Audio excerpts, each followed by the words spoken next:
It's a very humbling experience, losing a brother to a meth death. One time I was interviewed a couple years ago for a job, and it was online because it was during COVID, and they said, "Are you cis?" And I go, "Yes." I cannot believe I don't have a cell phone. Yes. I do not. I've never had a cell phone. I never had an iPhone. Yes. Because I don't want people to get a hold of me. It's a very highly sexualized place. Yeah. And I have been asked to send certain kind of pics by thousands of people. My brother died during COVID. Oh. And I couldn't go to the funeral. Do you consider yourself liberal? Hey, Taran. How are you, Donna? How are you? Good to meet you. Yes. What an interesting place to meet, right? Such an amazing space that I already love it. Yeah, it's perfect. I love the energy that we both have. Yes. Let's make things happen. Well, I'm happy to meet you. I'm really happy to meet this gentleman right here next to me, because I remember I saw some post on Instagram and I saw this gentleman having such a wonderful smile with a beautiful face on. And then when I started to scroll on, I saw some books around. I'm like, okay, he's not just a random person, but he also writes books. That's true. So I was like, why don't I just maybe text him and see what's it about? And that text led me to this conversation that we're going to have now. Right. And we'll get into that because it wasn't a text because I don't have a cell phone, but we'll talk about that in a minute. But you Instagram me, message me. Yes. And what I do is I look you up right away, and I looked at some of your videos and I thought, okay, this guy is something. And when I asked you, I go, you do this in London? And was so cool that a lot of people don't know about this and they should know about your videos. Well, now they will. That's good. Oh, well. Thank you. Well, genuinely, I appreciate this interaction. First of all, I thank you for joining me today. Thank you for inviting me. To have this conversation with me. And because you're a person who gave me an opportunity to explore your side of the world. Right. And I would take this pleasure with my audience to introduce them something really special about you and about the things that you do. Well, thank you, Taran. My name's Donald Dehaney.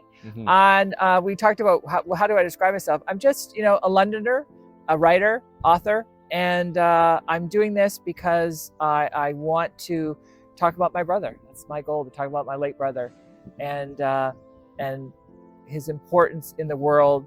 He represented homeless, displaced, depressed, abused, and I feel like we need to educate people to rethink how we view them. They are people who have dreams, hopes, and talents, and they could be us.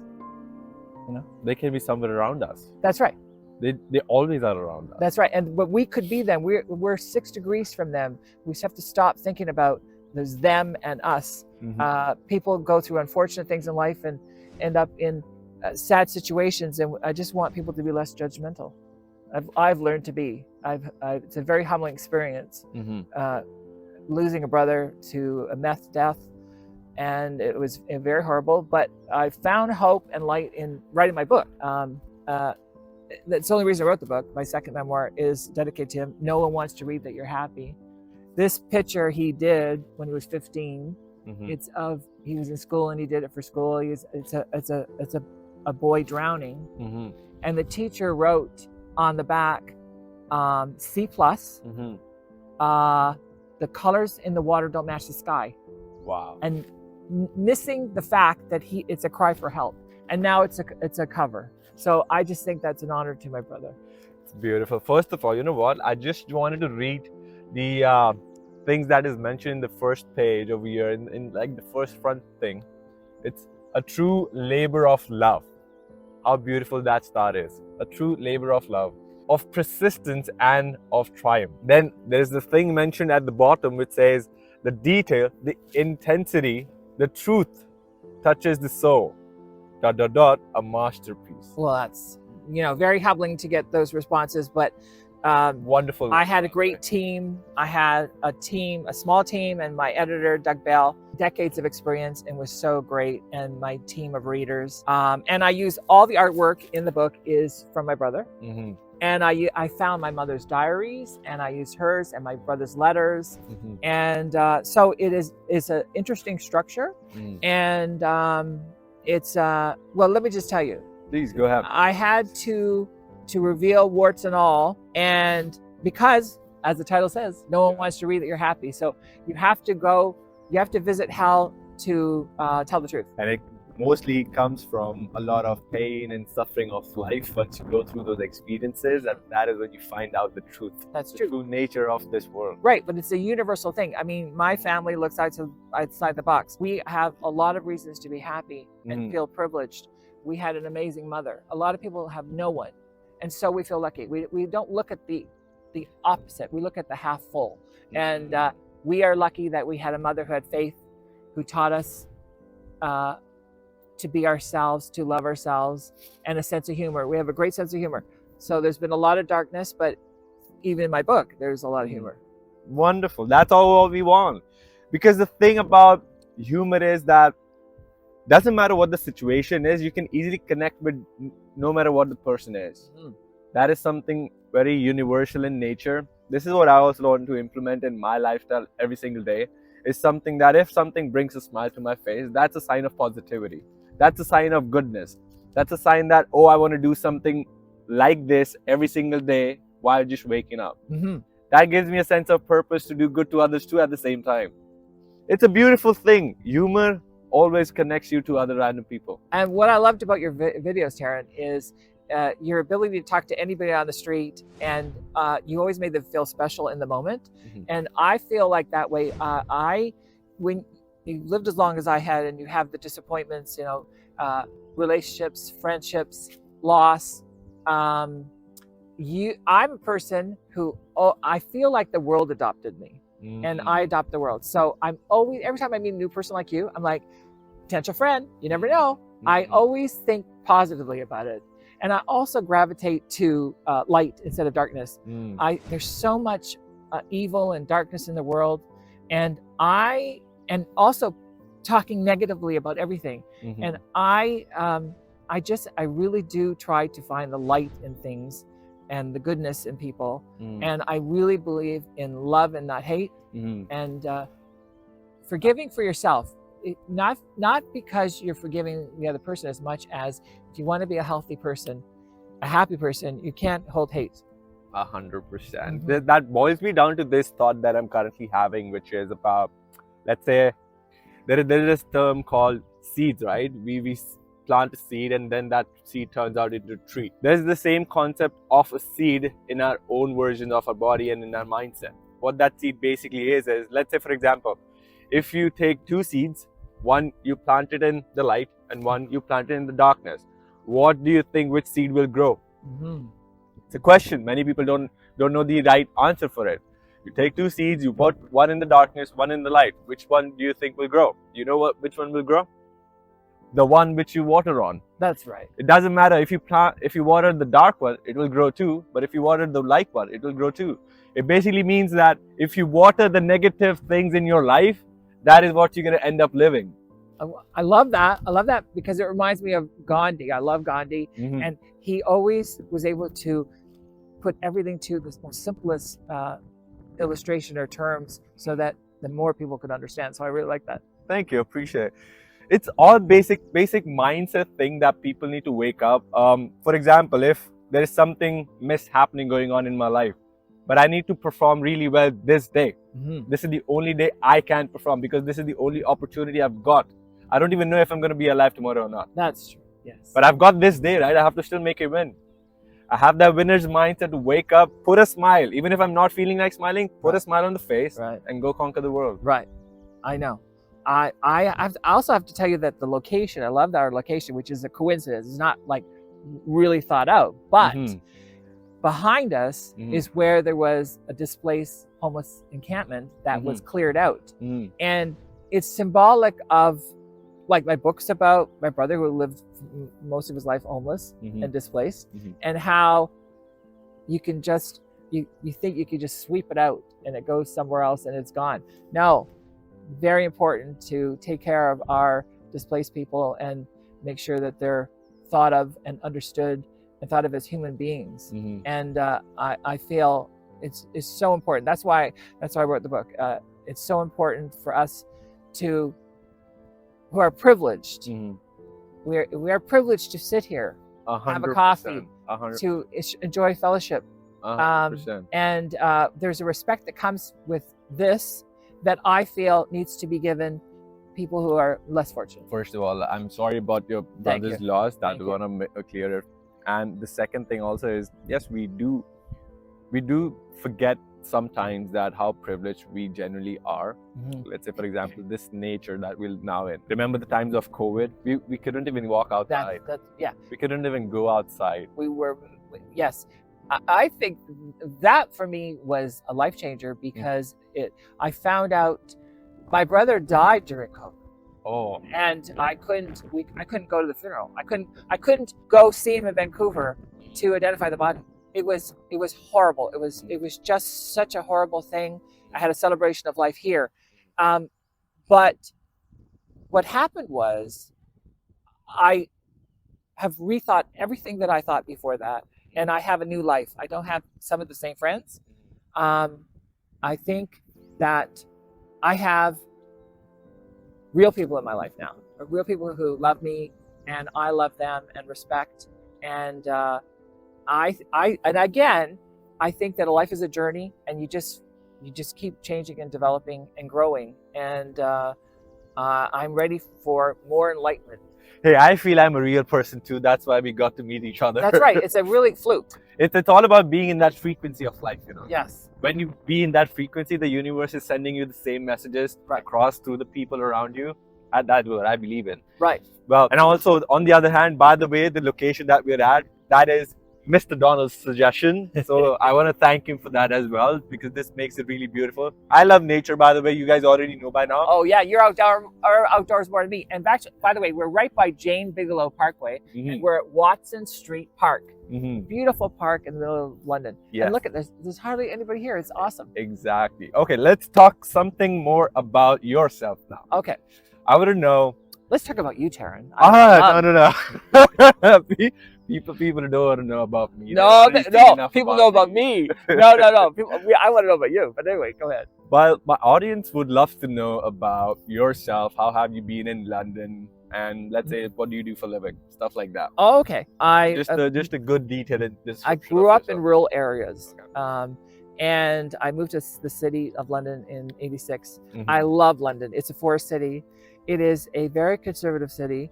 And that's fine. I don't care. It's a beautiful city. And you make a city what you want it to be, right? I believe it's turning out to be more liberal now, though. It is not a conservative city anymore, I believe. I don't think so, because I've been around. Do you consider yourself liberal? I honestly consider myself an open-minded person. I don't put myself in those boxes, but I understand that. My ideas, some come from conservatives, some come from liberals, but at the end of the day, I'm an open-minded person. If it is the right time for the right place, that's how I go by it. That's good. Right. Well, what do you consider yourself as? Well, I didn't grow up political at all. Okay. I'm a late bloomer that way, and I'm very political now. I am, and I believe there's great on all sides. Yes, that's absolutely true. But there's a false equivalence, and I think we need more truth tellers, and I think media needs to be tougher in not accepting and putting out, letting people lie. We must do much more research into variations of truth, and COVID taught us that too. Yes. You know, and also the U.S. politics teaches that. Yes. So that's an interesting thing in my journey. But in terms of, I've done a lot of different things. I'm a personal support worker for 15 years, which I really enjoy, and I love singing and I love writing, and I love my partner. I've been with for 27 years. It's been great, and I had two amazing partners, which I tell the story in my book before that. And I'm a person. I've been so lucky because I've been loved by three amazing guys, and I feel that is a blessing to be loved, and I'm really a great believer in love. Well, people might be confused about your love story. Do you want to address like? Oh, I don't think by now they're confused, but I'm gay. But I just use that word because it's easier for people to understand. But I don't like labels. Like one time I was interviewed a couple years ago for a job, and it was online because it was during COVID, and they said, "Are you cis?" And I go, "Yes." I just guessed, and I looked it up afterwards, and I was right. Cis means that you were born how you identify. Right. But there's so many words now, and one of the things I am not is woke. I am very politically incorrect, and I think that too much woke is the enemy of humor and comedy. And I think we need to take on our own, our own beliefs. Do you know what I mean? And like test and challenge it. Yes, just because humor is half truths about our experience, about who we are, and if we remove being able to look at ourselves in funny, interesting ways, I think we're at a disadvantage. You know how I like to put myself as? First of all, I believe that I'm a student of life who always keeps learning every single day. There might be certain beliefs that I'm stuck with, but I always like to challenge it. By challenging it through meeting people, let's say like yourself. Yes. And then if there are certain things which is not able to challenge my beliefs by changing myself about it, sure, I continue to have those same belief systems. But if there is something which challenges it and then continues for me to more like go in more detailed and learn more about those beliefs, I'll be really open to learn about it. Why not? Because if I'm restricting myself from learning of those beliefs, I'm stopping my growth of my life. Why do I want to be stuck when I can grow as a person, you know? I'm so fortunate. My mother taught me that all humans are equal. So I don't recognize, that's why I said, when you said, you know, identify yourself more, I don't think of myself as, I think of myself as one of the human race, just like you. I think we're brothers. And I think that we're all equal. I generally appreciate that thought, by the way. Yeah. It's really beautiful thought that people nowadays, they just live in this egoistic, arrogant mindset. Like, oh, you're this, you're that. They try to put people in the boxes, you know, instead of just looking at people as they are. Yeah. Just accepting as it is. Right. Simple as that. Why do you have to make somebody like how you want them to be?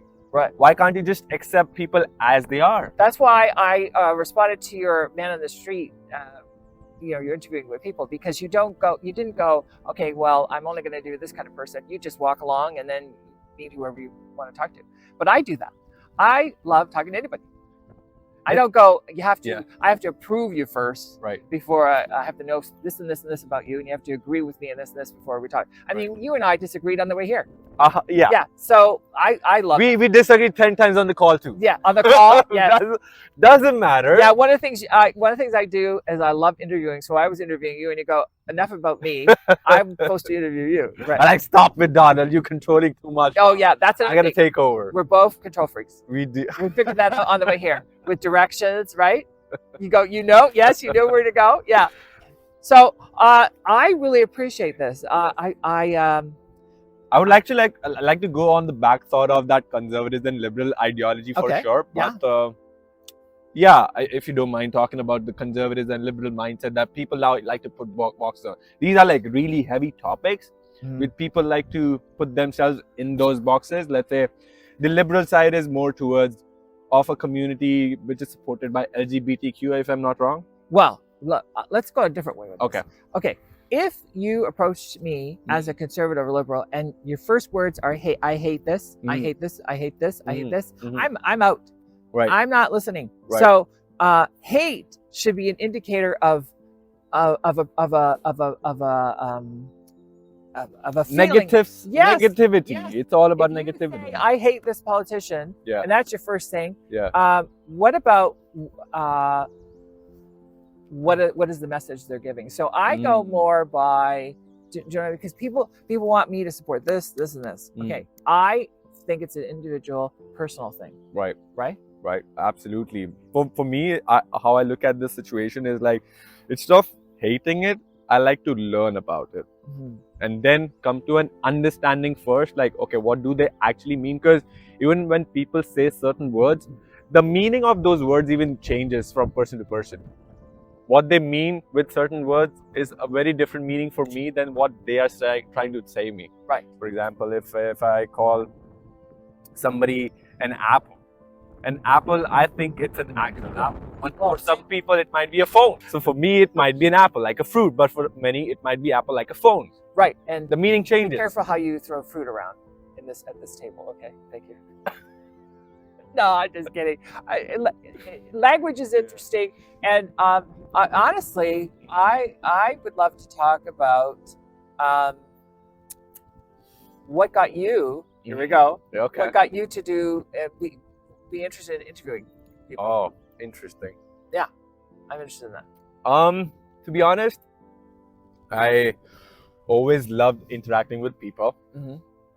It got me to a point in my life wherein, because of COVID, I was living in such an isolation that I literally got fed up of living. Right. And like, what's the point of living? This is bullshit. And then I ended up living that negative cycle of life. I lived it for many, many years. But that's a common thing with COVID. Like, that was very depressing for a lot of people. It had a very bad side effect on me.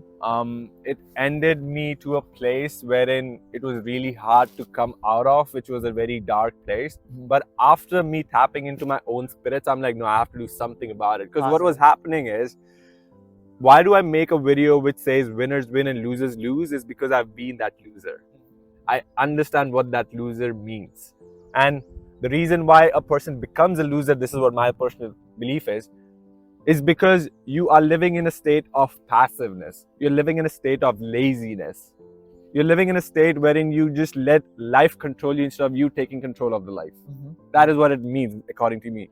But the day I woke up one day, I'm like, no, I have to change my life. I have to do something about it. I have to make it meaningful, or I just die. It's better that way otherwise. Right. I find that interesting that you took where you were at and you came out of it by focusing on other people, expanding your world. And with me, was so depressed after I lost my brother. And the only thing was doing something for him, but writing the book, telling the story, and then using this in creative ways. So it's not just writing the book. I want to have an event where I show his work as part of an experience where there is a reading involving my family and some actors here in London at an art gallery, at a theater space, and using the theater space to create an experience where you can experience my brother. And the best way to do it is to show his art while we talk about our story. And that's one of my big projects. So I believe in taking the pain and the negative experiences and creating something out of it. Just become an alchemist magician. Yeah. So like you are, you had went through this period during COVID, and you found a way to be creative. And it's really good. I honestly already was a creative person since the beginning, but I never paid attention to tap into my own natural instincts. Because as you can see, the life is so busy that we see cars running around, people just driving crazy, doing things crazy. They don't take a pause to think. Yeah. But I took a pause to think. That is what got me to this point. And then I thought to myself, okay, if I can change my life with my actions and be the best version of myself, then can I also make the people around me that same way? Because if I'm also helping people around me, whose life is better now? Mine. Right. Because I don't have to keep fighting constantly with those people. I can just be in that alignment with them, while even they being the best version of themselves. Right. Not just me. And you know, you said earlier that you responded to how I appeared on my Instagram, which is at Donald Dehaney 1961, by the way. Yes, please go out. I think of yours. Go ahead, check it out. The reason why I tapped into his photo also was because he sent such a positive message. Right. He had a beautiful smile for sure, and then he had books written, which sends me a person who has some knowledge, some wisdom that he can share. And I'm always a person who wants to learn. Like, might as well, let's make it happen. Right. And what I was going with that was that I write about in the book that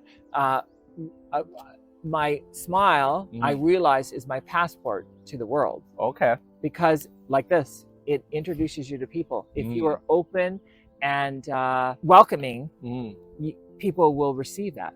But if you're closed off, you miss out on communication. And you're proof of this. The fact that we're sitting here together is proof of that works. But do you also get, like, I don't want to tap into a negative thing, but it's just a thing I want to make obvious for people to know also, that being a person who's socially active in communities like this, we also get a lot of hate. Right. If that's not... Oh, I write about stuff like that in my book.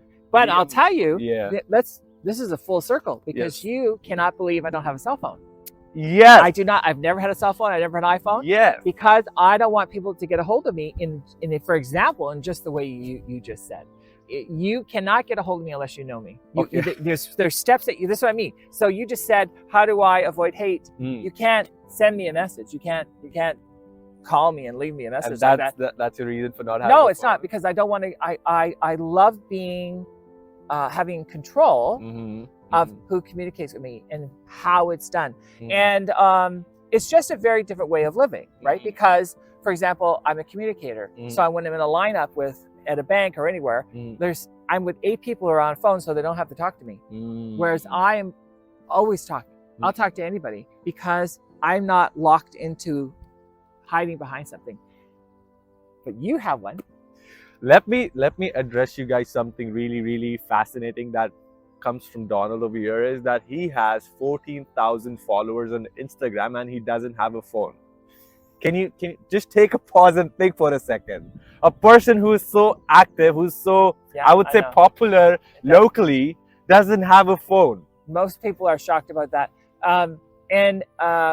Also, what you talked about, the negative side of social media or Instagram, whatever, is it's a very highly sexualized place. Yeah. And I have been asked to send certain kind of pics by thousands of people. And I go, I've never taken one in my life, so you're not getting the first one. But I'm always nice to everybody. You know what I mean? Like I'm just a very positive person. Whatever makes someone tick, I'm not judging. I just have my own way of being, right? Well, for me, nobody asks me, nobody questions me. Why? Because I already posted it.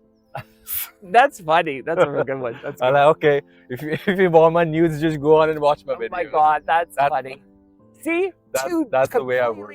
Different people on different planets. Yes. Because based on this, I think that I'm a conservative gay, and you're really out there, undenominational. I have no idea what I'm turning out to be, but this is Right. fun. Oh, it is fun. It is a lot of fun. I do want people to know that this book is an Amazon book. Okay. So the only way you can please. Where can they find this book? Yeah, the only way you can get the book is Amazon, but that's a universal business, and that's why I did it. And the quality is fantastic. I'm so happy with them. I didn't write it to make money, but it makes the book accessible around the world. Amazon.ca for Canada, Amazon.com for the rest of the world. And where can they also find you? Please also let them know about it. On social media, what social media are you active on most? My Twitter, or X, whatever it is, from that ding dong who owns it now, is at the Donald North, and my Instagram is at Donald DHAENE 1961. Sounds good. Yes, I just love this. Thank you so much for doing this. I hope that we increase awareness for my brother and homeless and displaced people. Well, thank you so much for giving me this opportunity to have such a wonderful conversation with you. Thank you. I'm gonna have more conversations and more topics coming up with Mr. Donald over here, because we have a lot of things in common. And contact me if you want to be a guest. I will pass you on. Well, there you go. That's how you make connections online, dude.